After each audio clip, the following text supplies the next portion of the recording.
Selamat pagi Mas Hamzah. Pagi. Baik, terima kasih sudah bergabung sama kami Mas Hamzah di Market Bus. Semoga sehat selalu Mas Hamzah. Baik, Alhamdulillah sehat. mudah-mudahan memang di awal pekan ini diawali dengan senyuman para pelaku pasar terkait dengan dicapainya rekor terbaru di IHSG begitu, dan ini kemudian ditopang beberapa sektor. Artinya dan juga beberapa sentimen lah ya. Artinya secara proyeksi pergerakan IHSG, walaupun memang ada beberapa sentimen global lah ya, sejauh mana ini kemudian menjadi sebuah pola yang dapat berlanjut lagi di perdagangan di hari ini Mas Hamzah?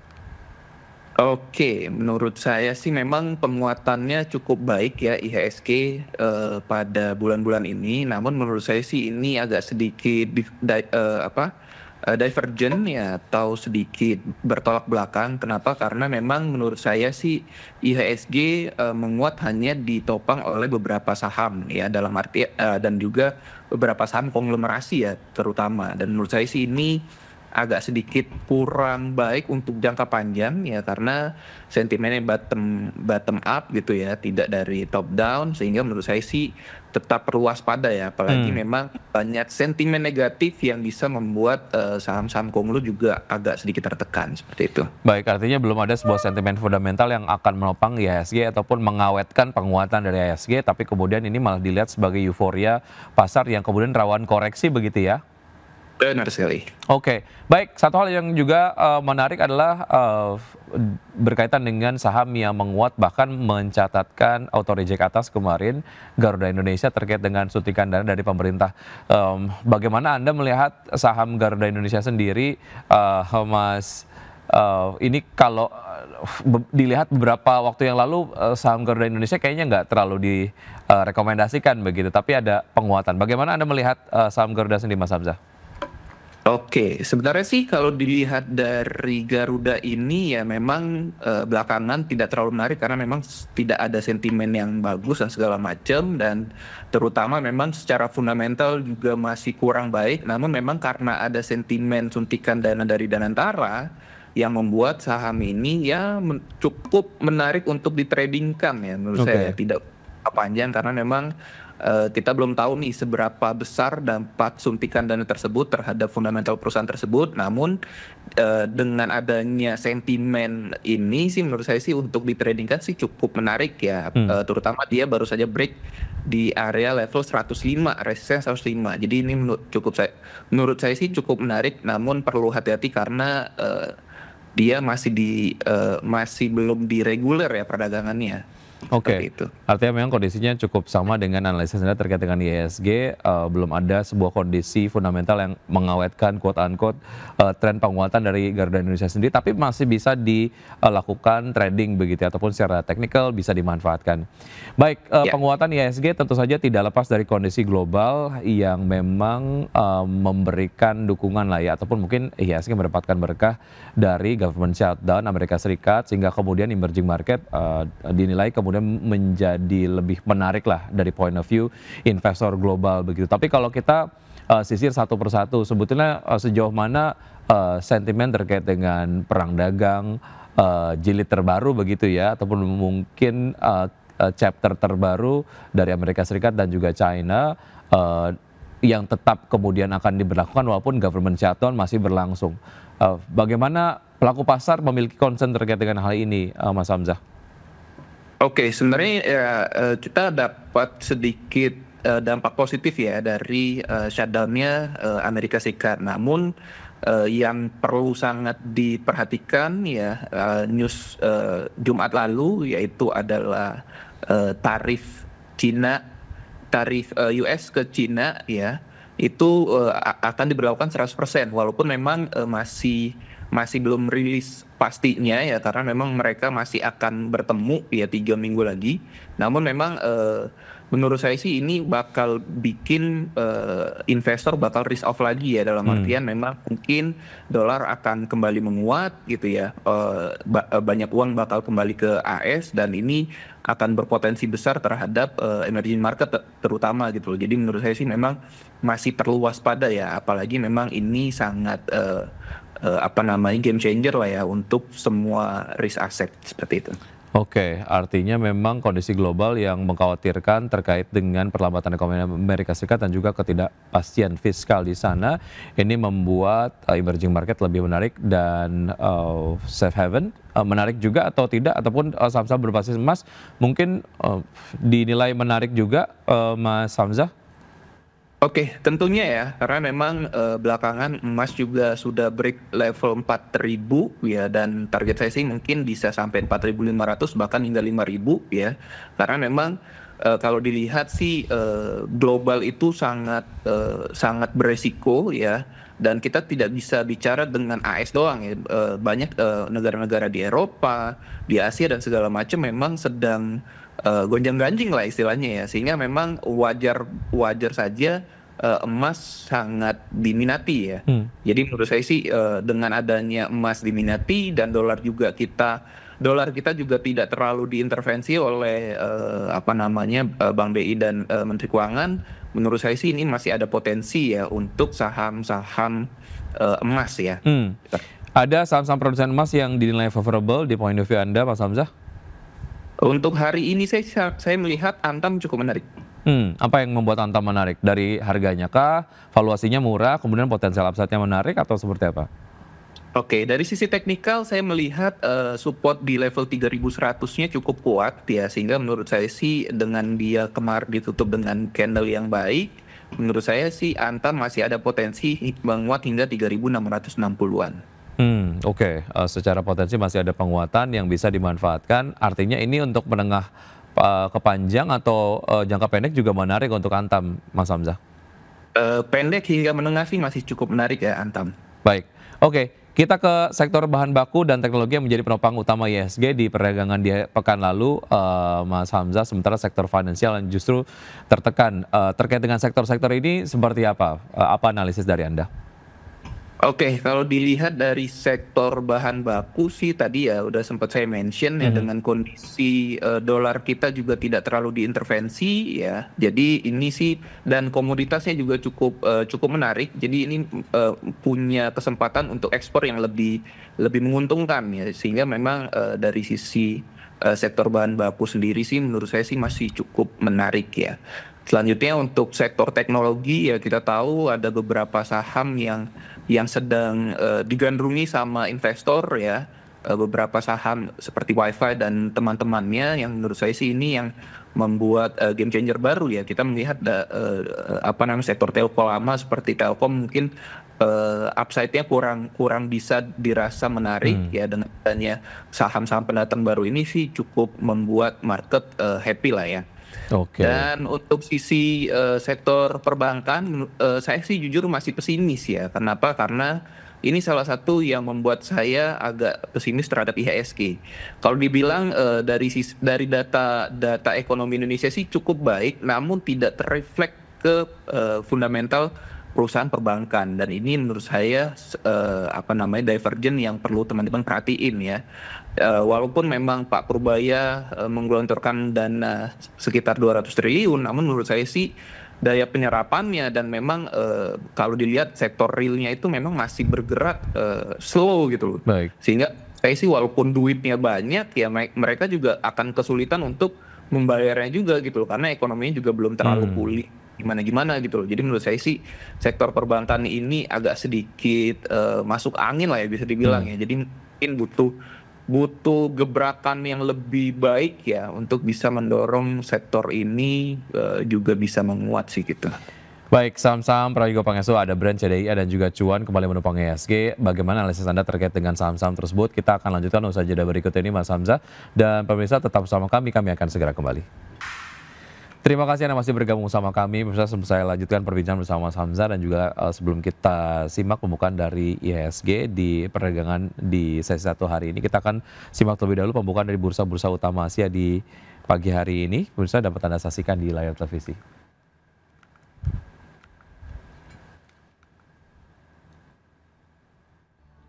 Ya, untuk bursa utama Asia di pagi hari ini. Baik, kita lanjutkan perbincangan bersama Mas Hamzah. Mas Hamzah, kita tadi sempat membahas terkait dengan saham-saham dari Prayogo Pangestu ya, ada Brand, kemudian ada CDIA dan juga Cuan yang kembali menopang pergerakan IHSG di perdagangan kemarin. Bagaimana analisis Anda terkait dengan saham-saham pilihan ini ataupun saham-saham dari Prayogo Pangestu?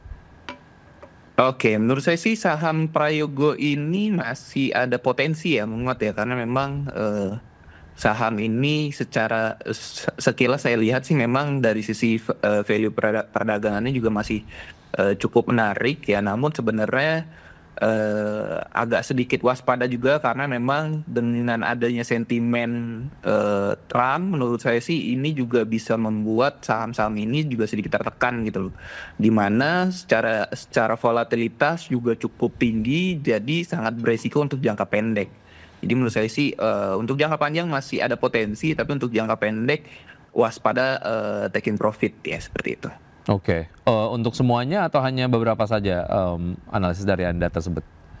Untuk semuanya sih, karena Semuanya ya? memang bergerak simultan. Namun untuk brand sih mungkin agak sedikit pengecualian ya, karena menurut saya sih sentimen brand lebih agak kuat ya, dan volatilitasnya juga agak lebih kuat ya ketimbang Oke. saham-saham yang lain. Baik, kita coba mengulik terkait dengan faktor musiman seperti laporan keuangan di kuartal ketiga dan juga window dressing di akhir tahun. Kalau dilihat dari indikator-indikatornya, khususnya untuk window dressing, Mas Hamzah, menurut Anda apakah kemudian itu akan terjadi di akhir tahun ini? Oke, untuk window dressing sih mungkin saya sedikit pesimis ya, Hmm, karena memang di bulan Oktober IHSG digas naik terus ya dengan penguatan saham konglomerasi. Jadi menurut saya sih window dressing di akhir tahun ini mungkin agak sedikit terbatas ya. Karena tadi ya, karena memang dari sisi fundamental, dari sisi kekuatan ekonomi juga tercermin di sektor finance, dan sektor finance ini juga agak apa ya, agak spesial karena memang bukan hanya dari sentimen global, sentimen ekonomi mikro makro dan segala macam, dari masing-masing perusahaannya pun memang ada sentimen mereka masing-masing yang which is itu agak sedikit negatif. Jadi menurut saya sih window dressing kali ini ya semoga aja sih terjadi, tapi saya agak pesimis sih seperti itu. Oke, baik. Itu tadi dia beberapa analisis terkait dengan tren dari IHSG sendiri di akhir tahun dan juga terkait dengan possibility mengenai window dressing begitu. Anda merasa kemudian pesimis itu akan terjadi ya. Baik, kita akan ke saham-saham pilihan pagi hari ini, Mas Hamzah. Di antaranya adalah ada Adaro, kemudian juga ada PGEO, ada Antam dan juga Mutu yang semuanya direkomendasikan buy. Kemudian tadi kita sempat tampilkan untuk pembukaan dari bursa-bursa utama Asia, kita tampilkan lagi untuk bursa-bursa utama Asia di pagi hari ini. Pemirsa dibuka melemah 1,01% untuk Nikkei di 48.088, SCI Singapura dibuka melemah 1,1% di level 4.378, dan Kospi Korea dibuka melemah 0,94% ke level 3.576, dan juga Hang Seng Hong Kong dibuka melemah 2,4% di level 25.647.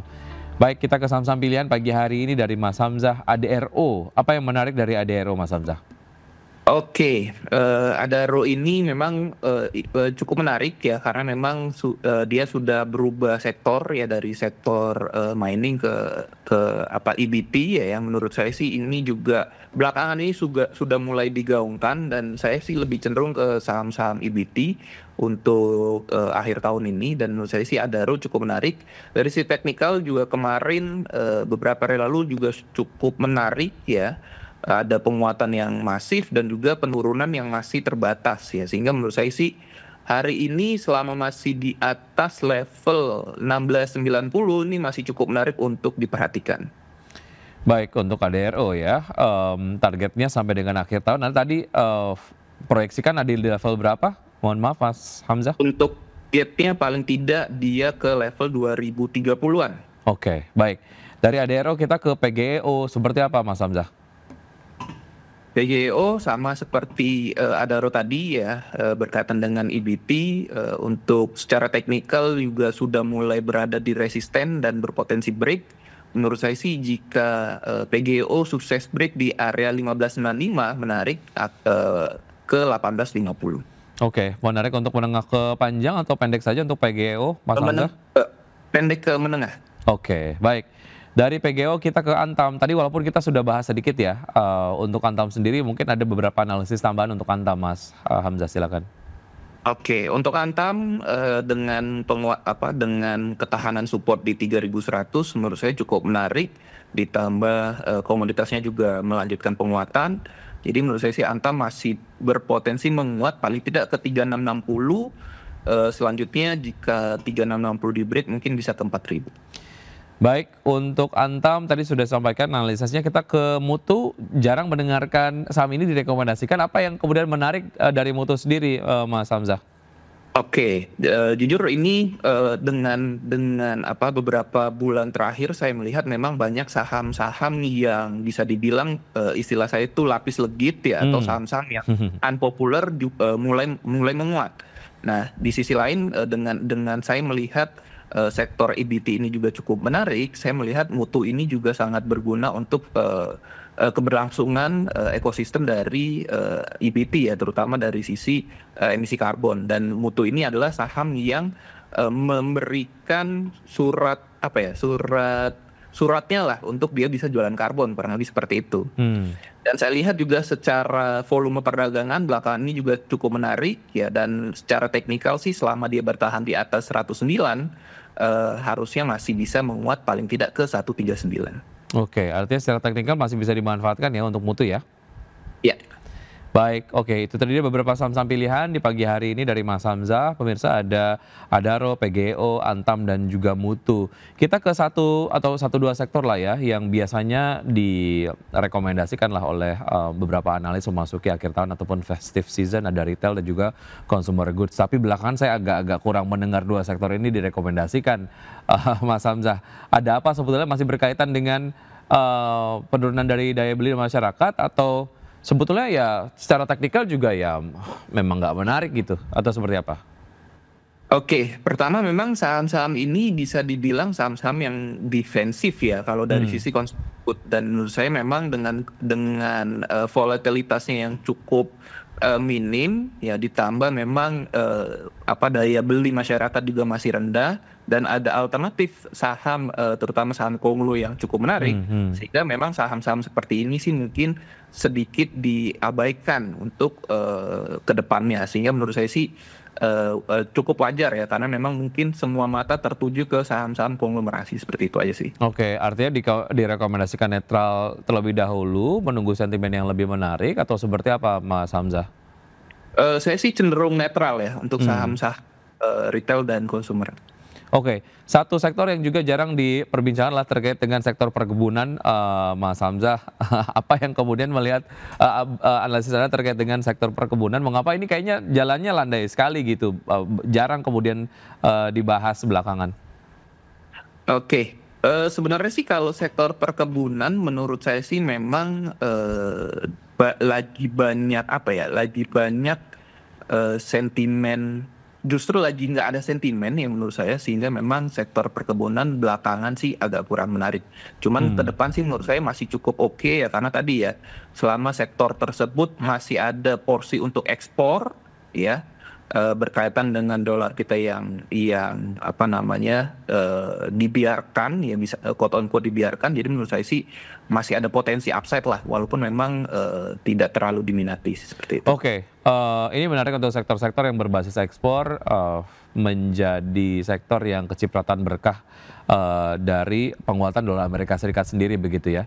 Saham-saham yang mungkin menurut Anda berkaitan dengan penguatan dolar Amerika Serikat yang mendapatkan blessing in disguise lah ya. Menurut Anda saham-saham mana saja, Mas Hamzah? Apakah batu bara yang berbasis ekspor juga, atau ada sektor-sektor yang lain? Pertama tentu saham-saham yang basisnya nikel, Hmm. emas, dan juga minyak ya, karena memang minyak masih ada potensi upside. Jadi menurut saya sih intinya saham-saham mining lama ya, atau yang barunya basic industry cukup menarik sih. Baik, Mas, Mas, ya. menarik banget. Baik, support and resistance untuk IHSG hari ini, Mas Hamzah, dari Anda? Oke, untuk IHSG sendiri menurut saya sih selama masih di atas 8.100 masih cukup baik ya. Namun 81 di break ada potensi ke 79. Untuk target selama 81 nggak di break dan selama sentimen Trump masih kuat di intervensi, menurut saya sih arah pergerakan IHSG masih akan ke 8.400 paling Baik, tidak. ya, baik itu tadi beberapa analisis yang disampaikan oleh Mas Hamzah, semoga menjadi sumber informasi dan juga dapat menjadi referensi untuk pelaku pasar untuk menerapkan strategi investasinya, namun keputusan investasi kembali ke tangan investor. Mas Hamzah, terima kasih sudah bergabung bersama kami, sukses selalu untuk Anda Mas Hamzah, sehat selalu, sampai jumpa.